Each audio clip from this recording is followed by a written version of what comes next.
it was to do with COVID. It was to do all the excuses under the sun. The reality was the only reason there was no eggs on the shelf was they weren't paying enough. Yep. That was the bottom line. Yes, you beat me. I know how you feel about Beavers. I was about to ask about the Beavers. Don't get me started. Tell us about your Beavers. Oh, flipping heck.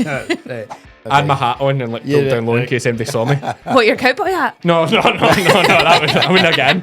You think, oh really? My. And we're looking at each other, honest to God, and we're looking at that. Really? Did he actually say that? You think, my God, and Boris. Which Manchester-born comedian presented TV's Blankety Blank between 1984 and 1990? I've been Cammy. I've been Iona. And we're all fed by farmers.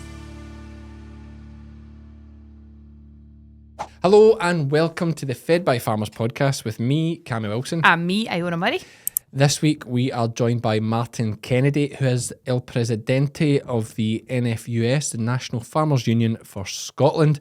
He's also a sheep and beef farmer, a hill farmer from Aberfeldy as well. So we're going to hear a little bit about that and more importantly about the future of farming, I think. Mm-hmm. Where it's at, where it's been. Where it's going. There's a lot of information in this one, actually. We're quite into some good stuff. Yeah, a lot of information. Who do we need to thank before we get kicked off? Our great sponsors, Crystalyx and Tracesure by Animax. Yeah, absolutely. Thanks very much to both of them for being on board. As I say, these podcasts generally, no joking aside, would not be coming out to you guys every week free of charge. If it wasn't for these guys backing us. So I have bolus on my ewes this year, going to the top with the Tracesure bolus. The big one is how easy it is to apply. Perfect little size.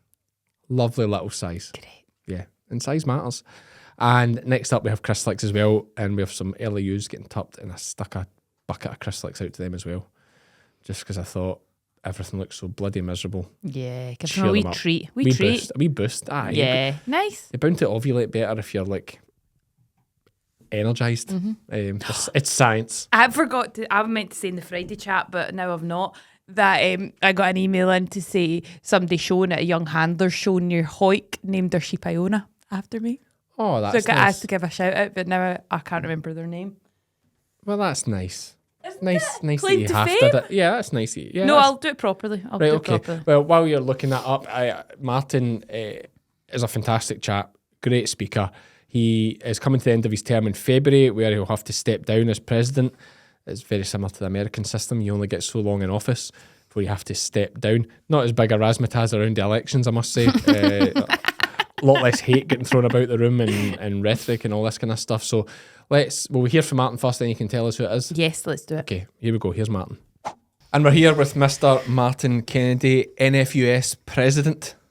Is that correct? Yes, that's correct. I got it right. I always say you're the NFU president, but that isn't. You're like our NFU president. Yeah. Mm-hmm. NFU Scotland. North of the border, everyone thinks of you, but south, Yeah. It was Minette Batters. It's now Tom Bradshaw. Tom Bradshaw. Yeah. That's right. Do you speak to them much? Quite a lot, yeah. We have a regular dialogue. It's quite important. There's so many things we'll have differences, but there's an awful lot we've got in common as well. Yeah. So we'll have a good, strong dialogue, and we still obviously meet them when we're out in Brussels as well, because we still have the office out in Brussels. It's still every bit as important there now. So. Right. So why is it in Brussels? So we've had the BAB office, so the British Agricultural Bureau for us has been really, really important. So because we're still members of COPA, so COPA is the European unions all together. So so it's COPA Cogeca actually. So COPA is the European farming unions, and Cogeca is the European farming cooperatives. So they still have a meeting out there every 2 months. So we still go out there. So it's still probably every bit as important now actually as it was before. Things like trying to get seed tatties back into Europe and all these kind of things. And part of the reasons we've got an audit happening just shortly to get them back in is because some of the work we've actually done there and speaking to DG Santee and all these folk. So it's still important. So we do employ a staff out there jointly between the 4 UK unions. Right, okay. Yeah. So how big a team's that? 4. Oh, right, okay. Yeah. It's, well, obviously, Europe's our... Speaking as a sheep man, I mean, we're bad at this. We're diving straight into halfway into the podcast. Absolutely, I'm terrible. I just talk because I already know Matt and I know all this stuff.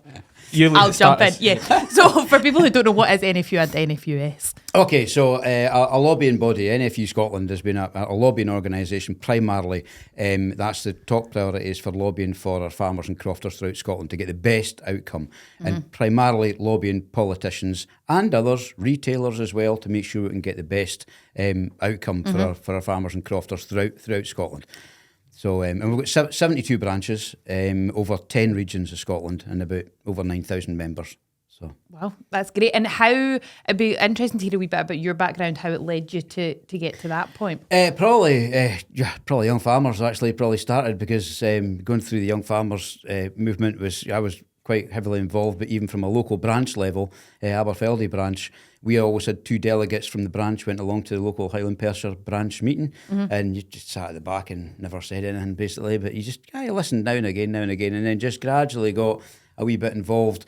And then obviously once we started farming in our own right in 1996, and I got persuaded obviously to become a member in our own right, which I did do, and then I just went along to the meetings. Then eventually our neighbour Dave Murray, he was the sort of less favoured area rep that went up to East Central region, and he said, would you be willing to take it on? I thought, I want to do that. So I did that for a while, and then cut a long story short, I went to 2009, I went in the National Committee for the Less Favoured Areas Committee, and then I got my arm twisted to stand for vice chair of that, and then did that for a couple of 2 or 3 years, and then got my arm twisted to do chair of the LFA committee, did that, and then again twisted again to go for VP, I did that, and then president. So from 2009 to being in the National Committee to having to step down through no choice in February, it's just been in a whirlwind, But it's a proper graft to work your way up. It's not like the sort of Donald Trump route where you just decide you want to do it, and just make it happen. It takes it's a long lots of offices, and it's quite good, and I think it works quite well that way because you need that grounding of what's happening on the ground. Totally. You need to be, and you have to have that. I mean, it's my biggest driver is always the girls at home. It's the next generation,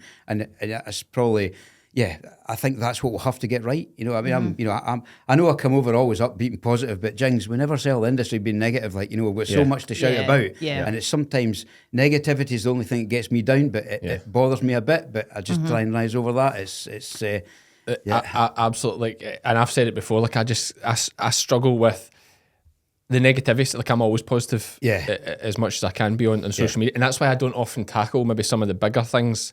Because I find if I dwell on maybe some of the issues we're facing too much and start going on about it on social media and stuff, drags me down as well.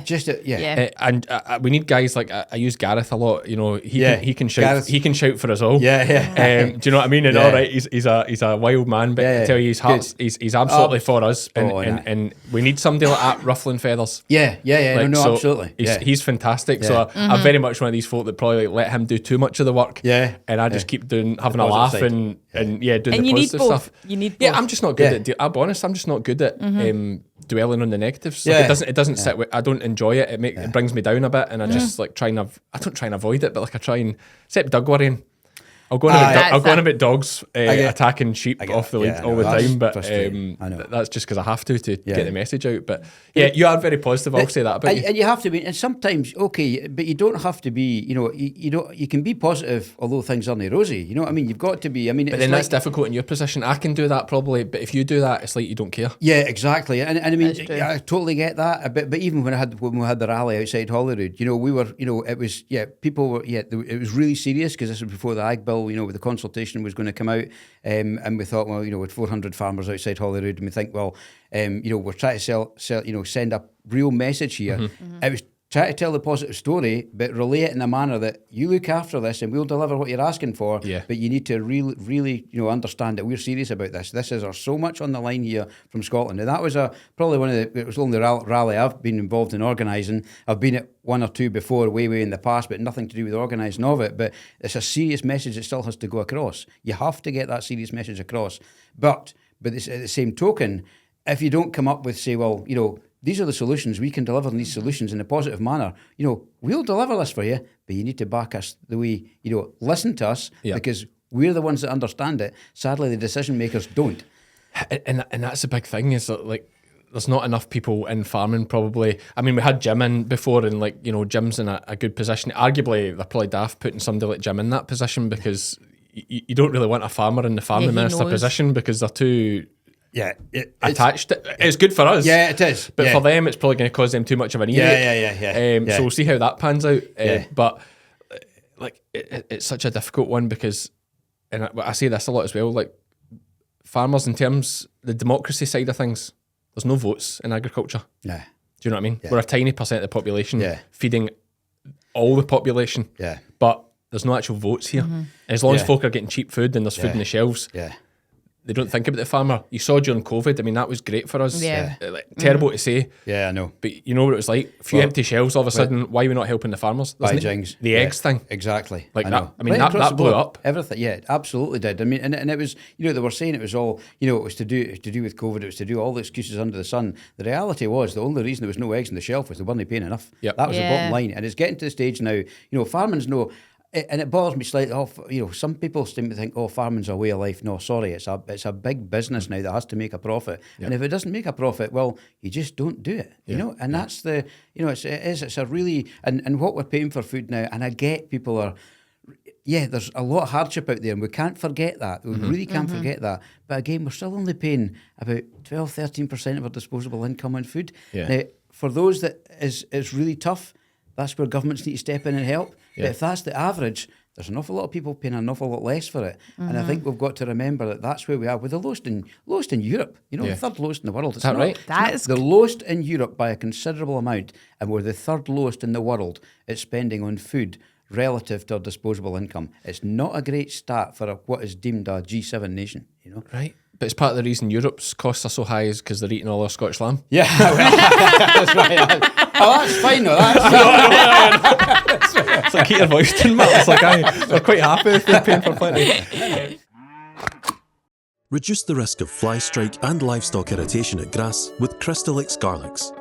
Flies and midges are a constant pest to livestock throughout the summer and are responsible for diseases such as summer mastitis, pink eye, blue tongue and Schmallenberg. No repellent is 100% effective in the fight against airborne biting insects. However, Crystalyx garlics can play an important part in reducing the number of flies that land on livestock. Containing concentrated garlic extract, 5 times more potent than pure dried garlic, Crystalyx garlics offers a natural defense to biting insects, with the high sulfur compounds in garlic acting as a natural insect repellent. With a full complement of vitamins, minerals and trace elements, Crystalyx garlics balances the known deficiencies in forage while stimulating the rumen for enhanced animal performance. Make the switch this summer to research-proven Crystalyx garlics. Here's a question that I often wonder, and maybe should be asked more, is why can't farmers be rich? Why can't they? Well, I know some are, but I mean the public perception. Why can't they be rich? Yeah, well, why can't the person working every bloody hour of the day, you know, wrecking his body? You know, I'm sitting here with a hernia op and as many ailments, and my father was the same, and there's so many folk that doing something. Put a shift in. Absolutely. Why can't they be rich? If it was any other industry, it wouldn't matter. You know, a guy can flick about with stocks and shares and buy-to-lets and multi-millionaire, and that's all fine. It's fine. But then a farmer, he's rich. What wealthy farmers because he's got whatever he's driving about, and then look at his tractors and all the rest of it. Yep. But they don't understand that that's actually part of the business, and the margins are still very small. Yeah. But we're the only industry, remember, that doesn't say, well, I need that for this product. Everybody else says, they write it on and say, well, that's what we need for that, because that allows us to have that margin. Why is that not the case? We don't, because it's never been the case, and we keep making this, and that's why the cooperative movement's been quite strong. And I mean, I went out in 1986, it's a long time ago now, to look at cooperative farming in Denmark. I won a scholarship thing, which was brilliant. I was out there for 10 days. They led the way in cooperatives, but still, there's so much pressure from wider society that's pushing this, you know, foods that seems to be the bit that's the easy option that gets, everything else is more important, but food, we can get it. We know it's got to be affordable. In fact, the problem is they know it's got to be cheap. I don't like the word cheap, actually, because it shouldn't be cheap. It should be affordable. I've no issue with being affordable, but not cheap, because it's the most important bit. You know, if the lights go out, energy, costs went through the roof, yes, fine, understand that. See if you've no food. Look at what's happening in other parts of the world right now. It's scary. It's really, really scary. Absolutely. And we can produce food here. Let's not forget the climate we've got. We're in a great... And that's why I'm... Yeah, that's probably why I'm upbeat. You know, I mind COP26 was, it's a wee while ago now in Glasgow. And I mind, you know, I was at I was there for, I was involved in 5 of the events, 4 in Glasgow and 1 actually in Edinburgh. And one of the days, it was the Farmers' Day, and I welcomed people, because we were the host nation, to this horrible, wet, dreich day in Glasgow. The guy that was on the panel with me from Kenya said, whoa, wait a minute, this is a fantastic day. You've got no idea how lucky you are. Yeah. I'll never forget that, Yeah. because you start looking at other parts of the world. Look what's going on in Zambia, Mongolia just now, where it's unbelievable. And, you know, we've got an obligation, because we can do it sustainably. We've got the climate. We should be looking after other folk as well. We can do it right. There's a big thing in us, and I'll drop this occasionally, and I've said it in this podcast before, is something we sometimes lack is perspective. In fact, I think Claire Taylor, when she did her podcast, also touched on this. Yeah. In fact, she was very good. She said, like, you know, compared to other nations, we've got it incredibly well. Yeah. Even compared to a lot of European nations, a lot of our closest neighbours, very developed countries, we've got it incredibly good here compared to some. And I think we need to think on that. Even when we had oh geez, name just slipped out my head there. From the British Wool chairman, Andrew Hogley. Yeah. When Andrew was in, he made a great point. There's nobody buying wool. Like I know the wool's not great price. Yeah. But at least we have somebody that's taking it off our hands and dealing with it, and we're getting a little kickback. Yeah, nobody buying it. These developed countries in Europe that are equal to us in many ways, there's nobody buying it. It's Nobody just buying it. throw it in a heap, burn it. Like, you don't think about these things. So No. I think perspective is a big thing. There's an article actually in Sky News this morning about farmers basically starving to death in a country in Africa where there's a sort of kind of a civil war basically on the go just now. In one half of the country's it's basically the county, it's lush and green. This other half has been held by this armed force. It's not one I'd ever heard of, to be fair, but it's a kind of civil war type militia group, and they've got no fertiliser, no irrigation, and the population's starving because the farmers haven't been supported, and they can't grow the crops. So now they're all trying to go en masse to this bit where they have food. And we talk climate migration. You know, that's probably going to be the big thing that really affects us before anything else, because we're in a sweet spot here. I mean, this time last year probably wasn't a sweet spot. I mean, the 7th of October last year, the flooding we had was pretty horrendous. It was, you know, devastating. We had a lot of impacts. It was exacerbated actually by the Beavers. Yes, you beat me. I know how you feel about Beavers. I was about to ask about the Beavers. Don't get me started. Tell us about your Beavers. Oh, flipping heck.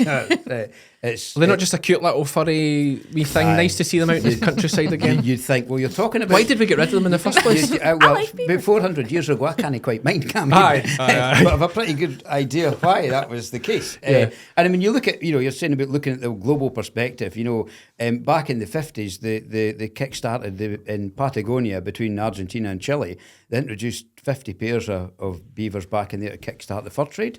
And it turned out to be actually the biggest ecological disaster in over 10,000 years. So Chile and Argentina, about 4 or 5 years ago now, came to an agreement that they reckon it will cost, you know, millions and millions of dollars to actually eradicate them, but they're paying them per tail to get them actually wiped out now.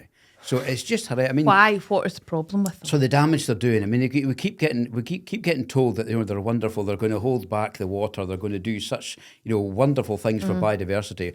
Well, all the photographs and all the places I've seen when it comes to biodiversity, it's shocking. But it's the impact in agriculture as well. You know, that just on that flood, that specific issue, further down the Tay from us last year, 7th of October it happened, and the Tay's got massive flood banks built, you know, hundreds of years ago to protect prime agricultural land that we have in Scotland. It's only about 7 or 8% of our land is prime agricultural land. Is that right? So, yeah, that's all it is. I think it's almost 8, but that's all it is. So it needs to produce.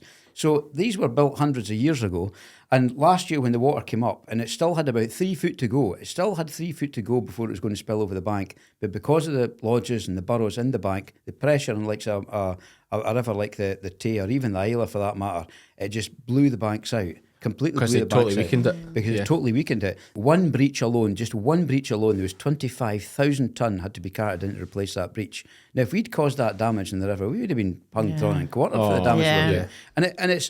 And there's this sort of idea that they're wonderful because they'll hold the water back and it'll help flooding. Now, I'm sorry, but we've lived beside the rivers for generations, you know, and this is where we go back to, we need to listen to the people on the ground. But if you hold the water back and you get a deluge of rain, where's it going to go? We've lost the sponge effect. And this is what, I can go back to 2006 where we had a pretty big flood and they were quite surprised how the river didn't rise. But it was because it was dry before that, the ground could take in 3 or 4 inches of rain before it actually started running off. So if you've already got it saturated, where's it going to go? So it's but the damage, I mean, I did a video last Sunday as well, and it rattled me, like, the Poplar Avenue at Aberfeldy.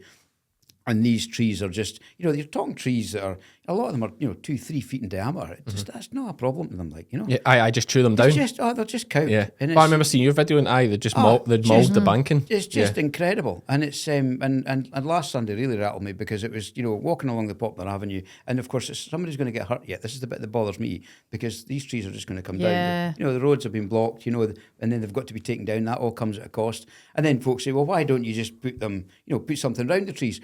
Well, on you go then. Aye. But nobody wants to do it, and it's... money again. Yeah. Money, absolutely. My thing is, money. where does all, like, see for these kind of daft ideas they have, where do they get all the money? When there's no money for the NHS. There's no money. In these important services. Exactly. But there's money to mess about with this nonsense that has been proven to be a nonsense. It's like when you're talking about the links and all this kind of stuff as well, coming back to... Like, I get the principle of it. Deer numbers are getting out of control. I understand the principle of it, but... And you can tell me if I'm wrong here, but my take on it is, as soon as a lynx finds out, like, you can either hunt down a massive, big, powerful deer, or there's a lamb. It's like with the sea eagle thing as well. Exactly. It's What's like, easiest? what the hell's that there? I know. It's like, and you know how good lamb tastes? I know. It's fantastic, especially Scotch lamb. I know. And so it's a no-brainer. Once they get a taste for that, I know. It's the way it's going to go. That's absolutely the way it's going to go. So, and again, it comes back to that money. If there's no money for all these... And the bit that bothers me is we keep getting told... The really frustration when nature depleted. Now, we're lucky, and the gamekeepers get a real kicking in this as well. We're in a shooting estate. We're lucky. I mean, my father went to the state in 1946 and on the small sort of farming unit. But there was always shooting going on in the estate. It was that had always happened. And then he was there until, died in 2007. My brother's still in that part of the state. We took the rest of it on in 1996 when Jane and I went home. And so we kind of farmed the whole estate between the two of us. It's a shooting estate. And we're lucky because we've got curlews, we've got lapwings, we've got oyster catchers, we've got rakes of things, we've got red kites. I did a video last week when we were bailing, last month when I was bailing silage, and there was red kites, flying above us. Now, there's a balance in there because if you don't keep predators down to a certain degree, then your ground nesting birds aren't going to be there either. So the shooting fraternity gets such a kick in. It's so frustrating because they're doing so much good in moorland management. They're all talking about this.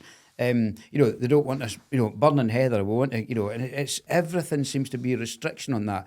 They don't see what's coming. Rank vegetation. It's the worst possible thing. You want carbon loss. Watch, you're going to get the biggest wildfires there's ever been yet. Yeah, we've got a wet climate here, which is great, but we get dry years too, and watch it go then. On that, you're talking about, it's wild vegetation being left. Yeah. What about these farms that are coming back up for sale after being bought for rewilding, and then they're running out of funding? Or I'm guessing the interest rates have crushed them. I'm guessing they had a plan. And what about them? Yeah. Yeah. It's... To my mind, it's inevitable. Yeah. Because at some stage, where's the return going to come off of that to keep it going? It's not going to happen. No, it's so... And they've devalued it. They've devalued it, because now it's not got the productivity. I remember, so even going back to putting the Highland cows in the hill, so I remember speaking to Alec Murray, who was a right stalwart, NFU stalwart a long number of years ago. Very, very able guy. Had a... he was one of these chaps that, in fact, I remember somebody saying to him, actually, at his funeral, he was one of these guys that would never let the truth get in the way of a really good story. But a real character and had a huge amount of knowledge. I mean, it came to the hill ground. He was originally from Sutherland, and he was a neighbour to mine for a long time. And he always said one of the biggest issues with sheep production in the hills is the lack of cows now. Because it's the cows that puts the fertility into the ground, and the cows put the fertility in, and then the sheep benefit as well, but so does biodiversity.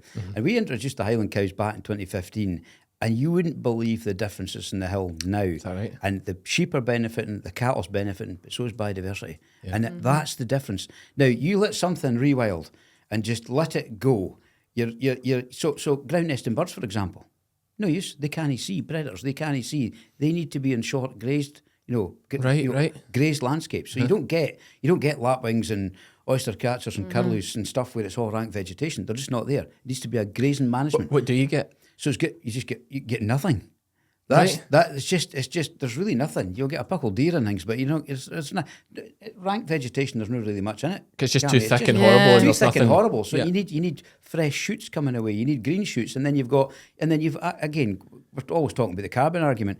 Where's the green that's in it? It's no there because it's actually goes rank vegetation. If it doesn't go on fire, it dies back, senesces and releases more carbon into the atmosphere. Whereas if it's grazed, you keep it green, you're keeping it in a carbon sequestrating state all the time.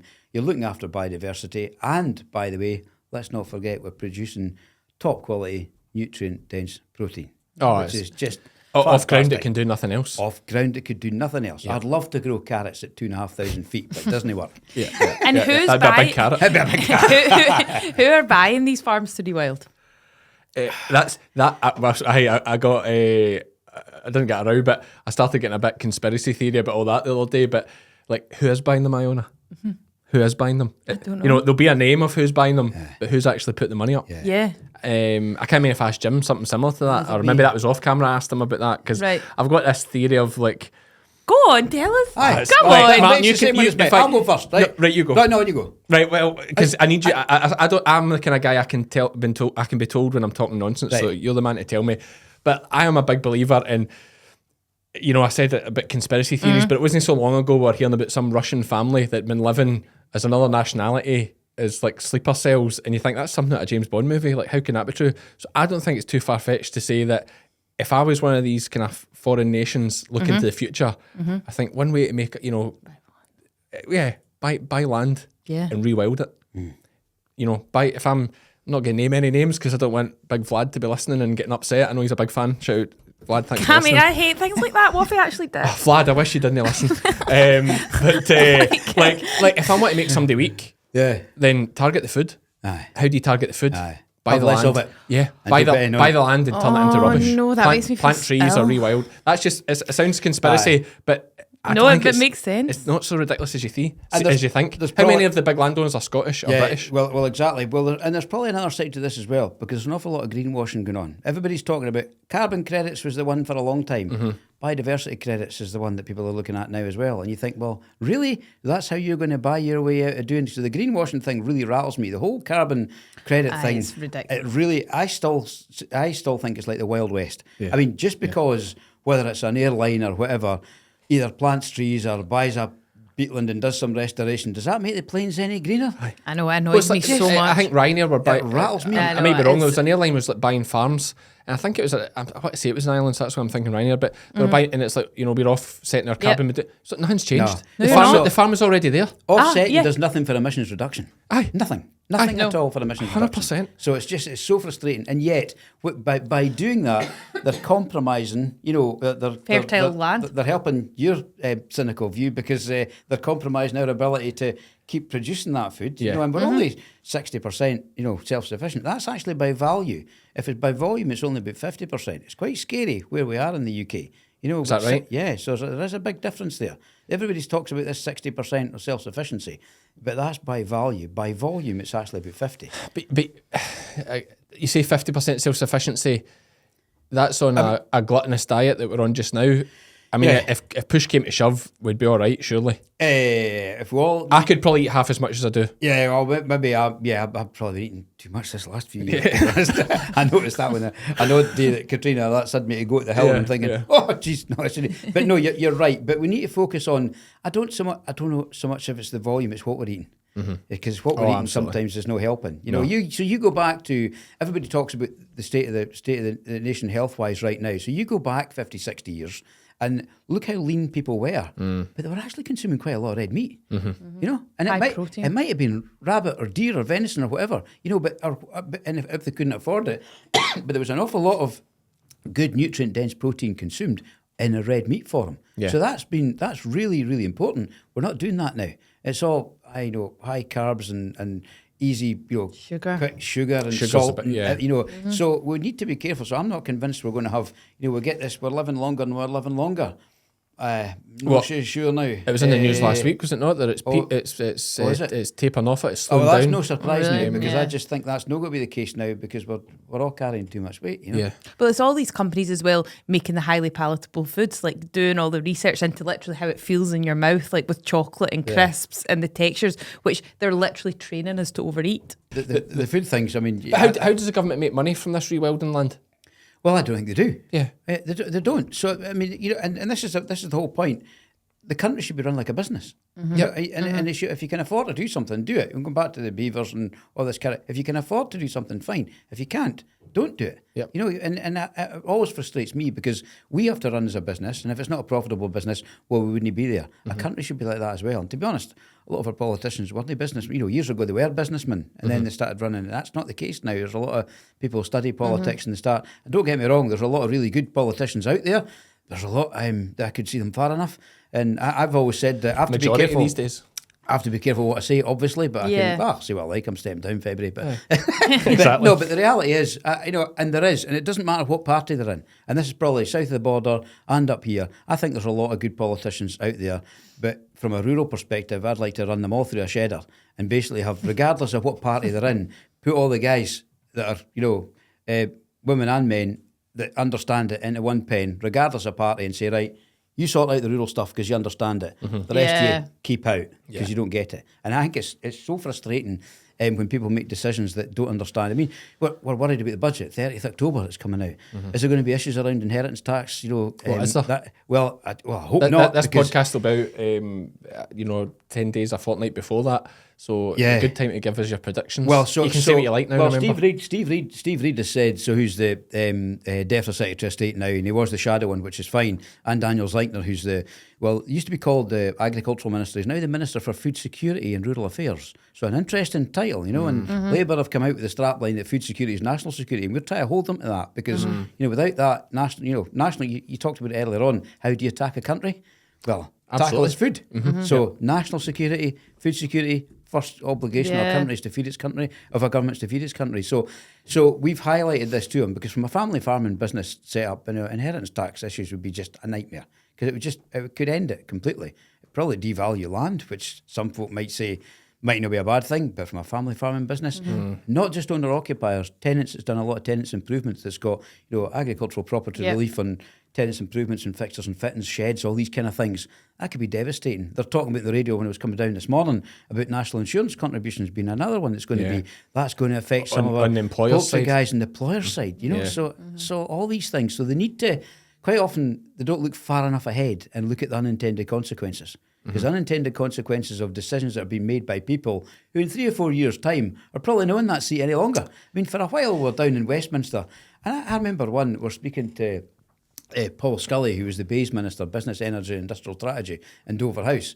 And we came out of that room, cracking meeting. By the time he got on the train, he was out of a job. You thought, geez. And it's changed so often.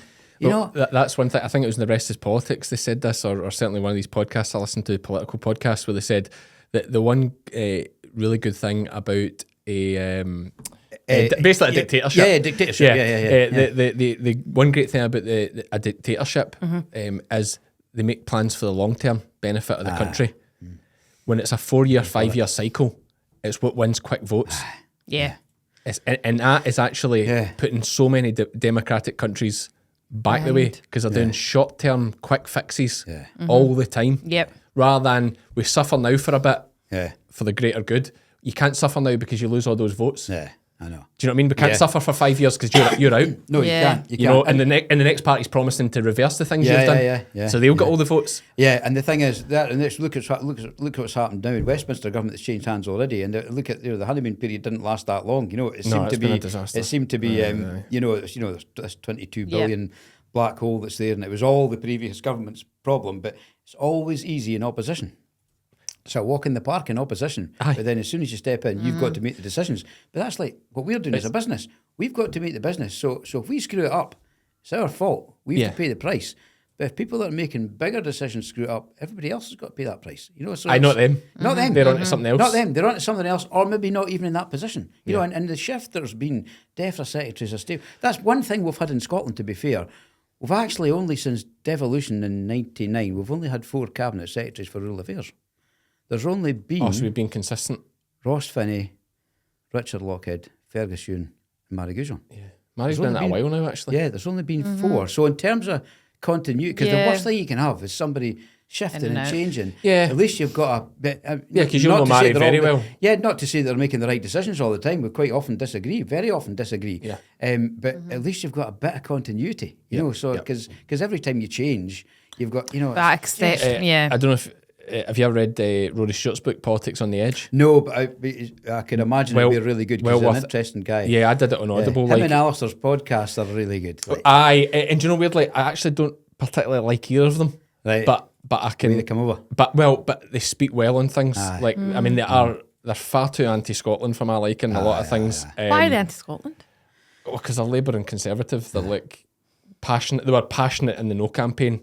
So they're always like constantly feared to say too much about Scotland being good in case it helps the independence argument. yeah. And then not me going But from the then point if of they view of don't want if they don't like Scotland, why? no, it's not. They love Scotland, Oh, but they can't say that Scotland's so strong. Yeah. They can't say Oh, Scotland's with you, doing with amazing you. at things. No, Because it would- Because they can't take it back later if Yeah, there's another 'cause we'd be like, independence okay. thing. So you can feel that tone in them. They'll say, "Oh, Scotland's really good," but not so good. You Yeah. know, they need. So there's constantly that, and it just Yeah. drains me. It's like they can't just admit we're Yeah, good at just things. say But I actually went to the live thing in Nepal in the they did a Armadillo. live show at the Armadillo the other night, Right. and I went to actually Right. easy money for those boys. Aye. Man. Oh, they just sat and blathered and 70 quid a ticket or whatever. It was. But we were doing a bit of recon because I thought I'd love to do a live podcast someday. But was it busy?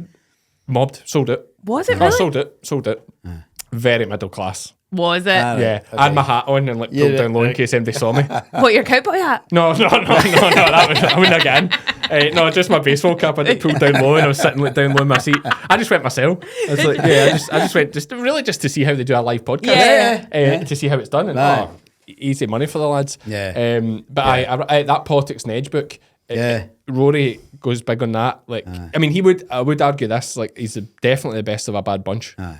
Like, you know, he obviously went detail and all that, but I definitely believe he has got principles. He came over quite well when he stood for BM, It's his actually. principles that blew it for him. Aye. That's how Boris Johnson beat him. Aye. Boris might always beat him, to be fair, because Yeah. Boris is charismatic and he is good at drawing people to him. But Rory's principles and naivety to folks' deception. Yeah, Michael yeah. Gove being the main one. Yeah. Was I mean, what his downfall. But his thing is about the mess in politics is everybody's changing. Yeah. All the time. He yeah. wanted the foreign so- affairs job. He speaks Arabic. He's been all around he's travelled all around the world. He's been nearly every country in the world. Yeah. And they give him the prison minister's job. I know. Never been in a prison in his life. No joined up thinking. No joined Well, that up was just And because he it was won't be Boris and he went happy. against Boris. So that was Boris's way of saying screw you. Because it was a hiding to nowhere, the prisons. Because they're a disaster. Aye. I mean, yeah. See what you really think? Did you get to meet him? Did you? Aye, I did. In fact, one day, a wee story. But a good laugh though, is it not? I mind one time we were at a conference and he came up, and I'm not going to repeat what he said. And he came Go up on, and man. he spoke at the Scottish reception, and the things he said, and we're thinking, really? I was just actually, he said, welcome. It was in Manchester, and it was a Scottish reception, and it was after COVID.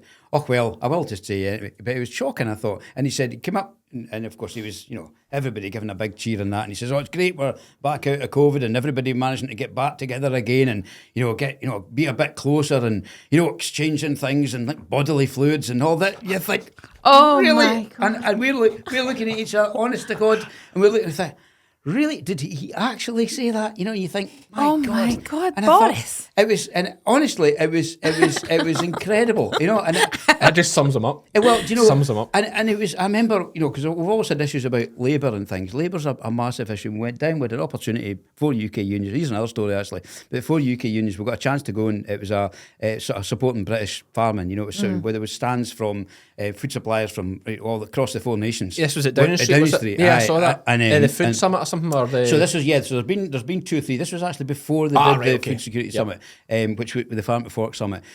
So we all went down, and there was at the time Minette Barters was still president of NFU, John Davis was the Welsh president, and Victor Chestnut was still the Ulster Farmers Union president. And I thought, well, if we're going to support our home nations, we're all going to be together. It was just the 4 presidents that was there, plus a number of other folk, like and other organisations. And I thought, well, if we're supporting Scottish produce, I'll just take the kilt. I'll put my kilt on. You see, so that's fine.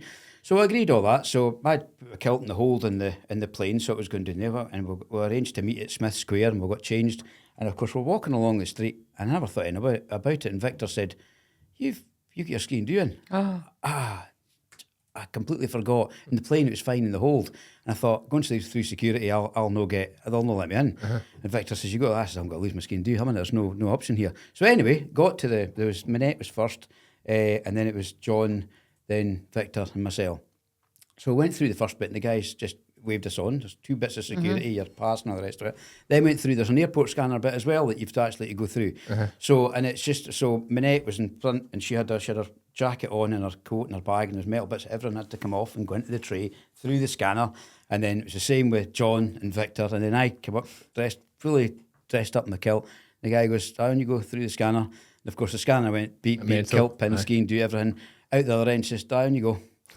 So you're a Scotsman. You're a Scotsman. Well, when have we ever done anything toward? Fantastic. You know? So anyway, here's me, and I'm standing here. Labour was a massive issue, and this was about getting enough people to work. Is this back under the new Labour you're talking? No. I mean Labour as in people. Oh, sorry. So I'm talking because we had a big issue with trying to get seasonal agricultural workers. Trying to get that because we didn't have enough people.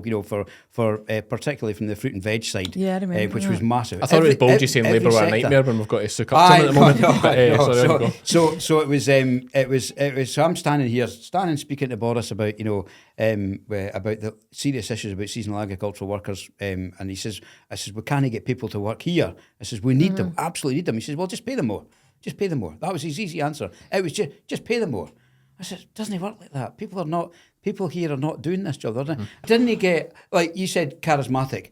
Absolutely. Yeah. I think you can't take that away from him at all. But when it comes to understanding what agriculture needed. And it wasn't his remit. He didn't fully understand it. It was George Eustace we're speaking to on a constant basis with things, but he didn't get that bit. So it was good to be there. It was great, and we keep doing that. But things he didn't really.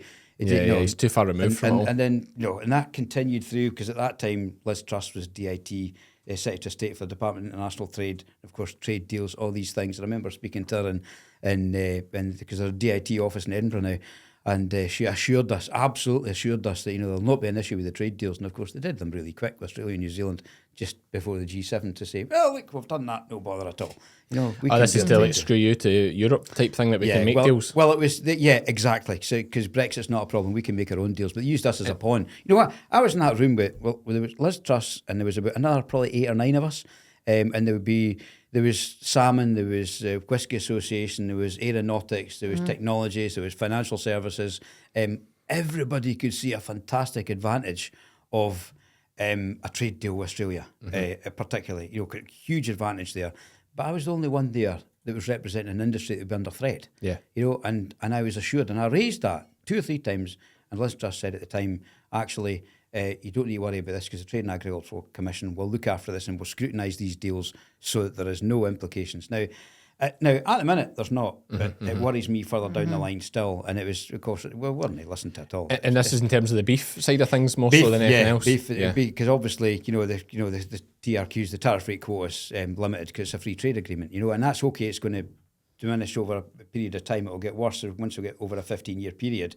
But chances are at the minute, if things were to stay where they were, obviously the big export for Australia and New Zealand's China. But China can be pretty volatile. Yeah. And they could just change like that. And then, where can we go now? Oh, we've got a free trade agreement here. We've got a massive market, 70 million people in a rich country. That's where people want to export food to. So be careful with that. But then Australia will also have markets with the Arab Emirates, will they? Yes, they do. Yeah, they do. They absolutely do. Because that's a big... a big beef spot as well. Yes, it is. They can't have pork. I think they don't eat pork. That's it. So and the beef one, we've got to go back to our credentials. That I think we do it pretty well here. We do it pretty well. And we've fantastic. I don't think there's anybody does it like us. No, our welfare and everything is second to none. I would stand by that 100%. And that's where, and I've raised this before, is my issue with we make these trade deals, but like we can import meat that has different standards than our standards, and it's fine. Yeah. Even in terms of medication or what you can do with what you can do to how fast you can grow it, stocking densities, things like that. When it comes to the poultry, and all sorts, pigs and poultry. Is just African swine fever. We're really worried about that now. So the labelling thing's something else we're really pushing strong just now. We've had probably a bigger dialogue with with supermarkets, and we've had for a long time. And we've done 3 shelf watches now. We've just completed the 3rd one. The results will be out at the conference next week, and that's out now. We're kind of professionalised that now because we're looking at 15,000 products over the 8 big retailers, and we've highlighted quite a lot of labelling issues. And that's coming to the fore now more than ever. So because it's very easy to, our consumers, like the consumers are actually on side. They're really behind us. Oh, they're really But behind they're us. being tricked. Yeah, they're getting hoodwinked into thinking they're supporting us, but actually they're not. And unless you understand the codes, you're really struggling, And they stick like Newborough Farm. Yeah, on the pork. Yeah. It's actually not. It's Farm just they've just made it washing up. It's not a real kind of farm. thing. Yeah. Is No, I know. Is that what farm washing is? Yeah, it's just frustrating that, so it's really, really, It's like packed in the UK, but actually it's from elsewhere. country, Well, yeah. I mean, the classic. I mean, and it's about terminology and what they get away with. I always think the classic ones, smoked Scottish salmon or Scottish smoked salmon. 2 completely different products. Oh, Sounds great. one's smoked in Scotland and one's actually from Scotland. Wow. But I would have read that and said that was from Scotland. Me too. Fantastic, But you just think, Yeah, Scottish smoked. Yeah. so that Yeah. could be salmon from anywhere in the world, treated like anything. You've smoked it here. It's just smoked here. So it's just that terminology. They're so fantastic. clever. These folk are really, really clever. And so that's why we're looking for a very simple thing. So a very simple label that says more than 50% of this product is from outside the UK. In red. In red, that was the In big red. thing. Yeah. A danger Because colour. to my mind, a danger red. Yep. Red's a flag. Now, if they don't do it, they don't need to put the label on. If it's supported here, and the good thing about this is, I think you could apply this to food service, because 1/3 of our consumption is food service, and it could be in the menu. Who asks, really? See, when you go to a food service outlet, who asks where it comes from? Oh, that's it. I was surprised. I went to Miller and Carter. I've not been, but although someone tells me it is different now, but it was all Argentinian beef. I think they did an Australian Outback steak or something like that on it as well. But then it was like Argentinian beef. And don't get me wrong, the steak I had was absolutely bloody amazing. Yeah. Like it was amazing. Yeah. And that wee chunk of lettuce they give you, Oh, I don't can't get understand why started. that bit of lettuce is so good. But it's the best bit of lettuce I've ever had in my life. Aye. Apart from maybe the odd steak, I have been at a steakhouse in America. It was incredible too. But like that's what put me off. I'm like, this is in Newton Mearns at Glasgow. Yeah. Why is it not selling Scottish beef? And I think as well, with sort of importing from other countries with lower standards, I think as well, as long as the consumer is educated on it and makes an informed choice, that's fine. And I also think it's a way to keep that level of affordability for people who are struggling. That's 100%, because what this label would do is not telling people not to buy it. No. Yep. It's just giving them an accurate. It's stopping the deception. Yeah, Yeah, it's backing us a bit because folk do want to buy British in general if they can afford it, If they obviously. can, absolutely. And that's why I'm big. I don't harp on it. New Zealand lamb's the obvious target for us as sheep farmer, Yeah. but like we're getting good money for our lambs just now. Yeah. What's our argument at the moment? Yeah, and the other thing What's is, wrong with having New Zealand lamb in the supermarket that's more affordable? People can eat lamb. and the other, and it's so expensive. and it keeps them eating it actually. And the other thing is, realistically, from March to July, August, we don't have enough. No. We actually don't have enough. Well, I this year we're not going to have enough anyway through bad lambings and... Yeah, I know. and I probably have a bit more of an issue when we're at prime time, and but if we're still getting the trade, as long as it's if we were getting what they're getting, yeah, you know, exactly, then it's an issue. I play devil's advocate for it. Say, would you rather get £70 a head for your lambs, but they're in Tesco's, or would you rather get what we're getting now, £130 a lamb, but they're going abroad? What would you rather have? So give me the £130. My father said that a long time ago. He says, actually, as long as we get enough for our product, I'm not worried where it goes. Yeah. He's been blunt about it, Yeah. but that was the reality. But we're saying a quality product abroad, Yeah. it's great that other Why it's countries got think our such a product's demand. great. Yeah. The tatty thing is another. I mean, they're desperate. This is that's politics, and this is where politics gets in the way of agriculture. The tatties that we can't get into Europe. We used to sell 20,000 tons across there. Massive amount of tatties went across to Europe because we've got the high health status, because of our latitude. Yep. The Dutch in particular, desperate to get it, but politics is pulling it apart. Hence the reason now there's an audit going ahead, because they've got real issues with that. So again, it's the politics is pulling it apart. We've got an opportunity to supply them with top quality seed, and it's just so. And I feel like with the whole blue tongue thing right now as well, do you feel that politics is getting in? Yeah, I mean that's it's not a good one. Can I just confirm, is this due to the Irish trade and the blackies been missing? Is that what you're asking? Absolutely not. Nothing to do with it. But no, it's yeah. I mean, it all comes back to the price we're getting for a product. I mean, the cereals guys now are struggling. Like, I mean, I saw the Farmers Weekly article this week arable, about. I mean, from an arable perspective, it's so just, many years. Yeah, I mean, they're talking, feeding barley down. You're starting with 1, which is nonsense. Some of the malt and barley, unless it's in contract, starting with 1. you know, your cost of production starts with 2. That's just not on, and it frustrates me always when people say, well, oh, you know, we need to always support the hill guys. But actually, right now, the cereals, the arable guys are needing every bit of help they can get, and it's so frustrating. And again, that's world related as well, because there's issues. That's with the difference with lamb and stuff like that. And meat, it's more local a in your bit. region of the world, whereas it's like a stock market, isn't it? The It grain. is. I mean, the grain thing, and obviously the Ukraine issue, you know, the spillover into Poland, because, you know, it can't get down down to African countries just now. The knock-on effect is pretty horrendous, because there's people in the world starving just now because they can't get access to that grain. But, you know, and that's one of the hottest topics just now when you're at a COPA meeting in Brussels, is the complaints from Poland about the Ukrainian spillover of wheat coming into Poland, because it can't get the usual routes it's going. That's then diluted. I mean, Ukraine, I mean, it's just incredible what they can produce. I mean, the soils they've got. Breadbasket of Europe. Geez, it's just phenomenal. We can't comprehend. They're measuring what we measure in topsoil here in inches, they measure in feet. Like, you know, And again, Putin's probably looking at again food security for the future. So I know NATO's a big part of it as well, but what? It's not like he's just invading some random. No. It's not like us going for Gibraltar or whatever. No. I know that's a great strategical point. But like Ukraine is a gold mine in terms of food production. Yeah, absolutely. I mean, and the thing is, it's that strategic. He's doing that. Yeah, he's pretty clever. That's the biggest issue. Wars is caused by, sadly, religion and shortage of food. Two of the biggest things which is, you know, frustrating. Really, we shouldn't be short of food. Food. And we kind of deflected off it cleverly away from the predictions for the budget. Yeah. What are the predictions? I'm an optimist. Come on. Right. I think so nobody knows. So absolutely somebody knows. Yes, you don't know. I think we don't know. I think the decisions will have already been made now. So we had our last go last week. We were down in London for a couple of days, and again, because we've been into Treasury, we've been into with all different sorts of submissions. Same because this goes back to, you were saying earlier on about votes, Cammy. It's not only farmers, because it's everybody else we support. So if we're not producing a critical mass of product, it's everybody else. You know, and that's my worry about cattle numbers as well, because it's abattoirs, markets, processors, veg packers. If we don't get a return, we don't keep the critical mass of product to keep businesses viable up here. And this is the message that we're putting across. You know, we did a very quick survey with 12 farmers. And that 12 farmers right across the board, some big farmers, some small farmers, they spent over £12 million in a year to 722 companies.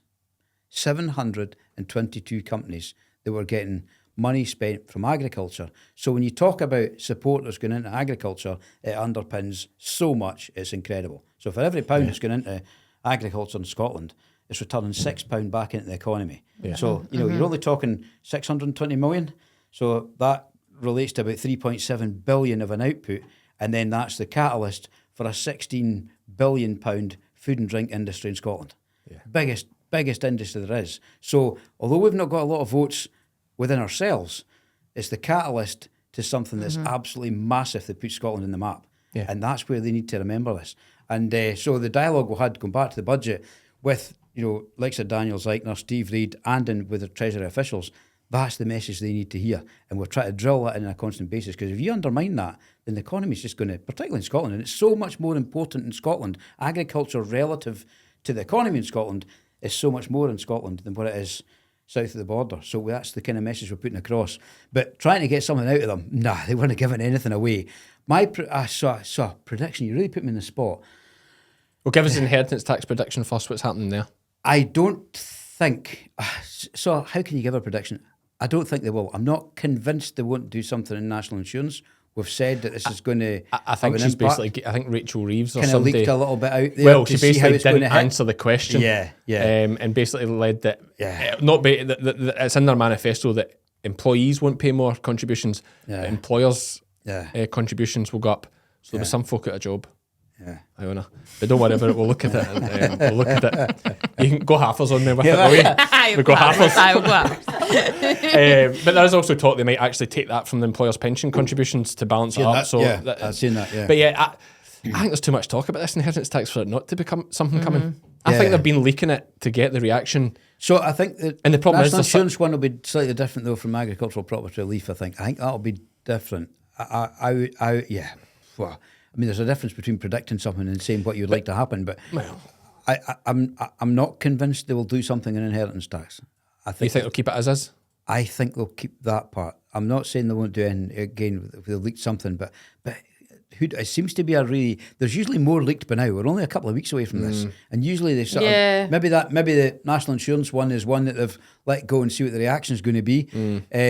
Will they do the next week with the inheritance tax? But I mean, the devastation that will cause is just colossal. It's absolutely. a finish of family farms. It really is. And that's the problem, and that's where I'm always such a big fan of the subsidy thing, despite the fact actually the inheritance tax thing and the subsidy thing would probably help me in my situation where I'm trying to get on the ladder and get land prices plummeting. Yeah, I know. It's great for a young guy like me. I know. But farming is what it is in this country because of family farms. So I wouldn't then really...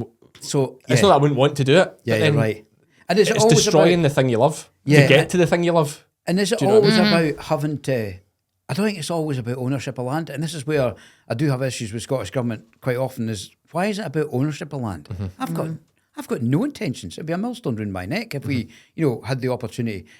Maybe we would have it. And, well, how long is the family going to be paying this off for, depending how things are going to go over generations? I don't know. Yeah. But having the ability to farm and do what we want to do is fantastic. It should be about land use, not land ownership. Oh, yeah. Land use is far, far more important. And if land use, so going back to the tax issues, that's where we need to incentivise some of the, maybe some of the states. So if there is an issue around tax, maybe we need to incentivise where they can let land over a long period of time. I think they do that in Northern Ireland. There's a leaf to take out of their book and something like that. So that's, incentivise the ability to, give a tax break to those that are going to let land out for a longer period of time. Yeah, because like you say, it's going to be a disaster for tenants if they tweak these things. Yeah. Because they're the first ones. These guys just sitting on an asset. They are. Which... James Dyson been a great example of I'm not saying he definitely does this, but he's obviously thinking buy up as much farmland as possible because it just transfers down to the next generation with no tax. Yeah. And if they start tweaking that, if he decides that, I'm going to offload this, like that floods the market. There's all sorts of knock-on things from it. Yeah. And as I say, rich landowner tenant, with tenants, get rid of it. Again, it's a millstone again round their neck. It is, absolutely. And I mean, it's about, that's what, governments need, and again, you mentioned the subsidy and the support. I don't like what subsidy, support's probably, or investment's probably a better word, but investing in activity, that's sort of what people are actually doing. So investing into rewilding, where's the return coming from that? You invest into something that's delivering, being part of that catalyst for the bigger economy. Yeah. That's the issue I've got with south of the border with the Elm scheme. And everybody keeps saying to me, why are you so worried about what's happening south of the border? Well, we've already had 26,000 cattle go south, store cattle, going south of the border this year because there's not the numbers down there. So it's affecting, it is affecting Scotland because then, we don't have that finished beef. Are we going to lose another abattoir or something? We can't have that. we need them all to be there. How many would you usually have gone down? Oh, well, nowhere near. I don't know what the original figures are, but it's rising every year. Yeah. So we've got the figures. I think it's 26,000 now. It's a lot of beasts. Yep. And of course, that's actually going south of the border. And it's sort of the same with sheep. The amount of sheep that's actually going south of the border now is incredible. The numbers are dropping, but that's affecting us. But the problem I have down there is the focus is completely gone from food production. It's all about the environment. So environmental land management scheme, sustainable farming incentive, that frustrates me because we're now seeing the impact on tenancies because you no longer need to be pass the active farmer test. So there's literally hundreds and hundreds. Why have the hassle of a tenant? Yeah, exactly. And they're taking them back in. So that impact on families that's been tenants for a long time, now no longer required. Their farm business tenancies or whatever coming to an end. That's really, really worrying because that's the pressures. There's enough mental health issues in farming just now, but the pressure that's on that's just, they didn't see this coming. I did. So I said to George Eustace back in probably 2018 and in 2019, twice I said to him, this is a car crash. This is definitely a car crash because the focus is completely away from food production. And the problem with that is you lose the investment, you lose the actual focus on what you're trying to produce. We're going to have to do more here in Scotland as well. We're going to have to do more for climate action. We're going to have to do more for biodiversity. That's a given, but we can do that if it's managed correctly. We get a lot of criticism because we're going too slow. Well, you see what's happening when you do it quick. Absolutely. It's not clever. So, but at the minute, what we've got to remember is where we are in Scotland, until we have that transition fully in place, we've still kept our direct payments. We still have our LFA budget. We still have the CAF scheme. A lot of stick about the CAF scheme. Actually, Nobody else has got one. Well, that's not correct. Northern Ireland have one, but it's far more draconian than where we are. So we don't have a right to that support either. You know, you've been in different parts of society, Cammy, for a long time, and you see what some hardship can be, and it's pretty horrendous as well. So it's we have to. We can't just. We're no longer an industry that says, "Well, that's our money." No, it's not your money. It's actually taxpayers' money. But you prove that you're putting a return into that, and you're doing what you should be doing to get that money. Fair enough. We've got to prove and justify why we're getting that budget, and I think we're on strong ground, particularly in Scotland, from what we're doing in terms of the environment, all what we're doing. I think we've got that 100% nailed. Yeah. But we certainly can't say, "Oh, that's our budget. You can't touch that." Yeah. Nah, we're not there anymore. Yeah, no, I understand. I mean, I'm very, very passionate about Scotland, and I mean, I just think we have so many things going for us. You know, climate being one, the rural, even just the small population, Even the football. Well, to be fair, we've got a 0-0 draw with Portugal last night, and although we've been losing all these games, we've only just been losing. Yeah, I know. It's very Scottish. It's very last minute goals, and Ronaldo didn't win. That's what we're trying to say here. we kept Ronaldo out. So no, we have got a lot. We have. I mean, that's again coming back to where we started off. It was, talk about being upbeat. Jings, we need to sell. And we can all play our part. So we've all got something to do, but that's throughout the whole of the supply chain.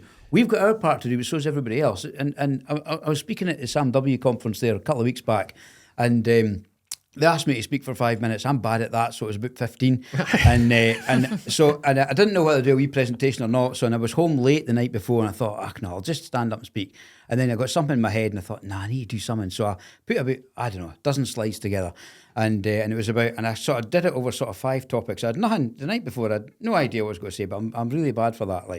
And so the next day, and I thought, I made it up very, very late that night. And I says, well, we've got 5 issues here. The first one is economy. So this is about cattle numbers dropping and how we manage to keep the numbers up. So the first one is the economics. The second one is on what we do with future policy. The third one, I'm trying to remember this now because it's 2 or 3 weeks ago. The third one was on succession. The fourth one was on labour, and the fifth one was perception. So then I went back and I went over all these things. So everybody's got a role to play here. So the first one, economics, and I quite blunt to the Sam W members. I said, well, that's up to you guys. I says, we're now at £5 a kilo for deadweight cattle. It needs to be there. If that drops, then you're not playing your part. So and this needs to be taken on board through BMP as well, not just Sam W. You play your part with that one. That plays that part. Future policy probably falls with us and saying we need to get that bit right as well to make sure that the right sectors are supported in the right manner. Succession, that's a challenge, a real challenge, and we need to be talking. We're not good as an industry to talk about that early enough. No, is it? Really I feel poor. it's getting better though. You might feel It different. is. So I'll give a couple of stories on that one as well, which is quite interesting. And then labour's obviously a big issue in perception.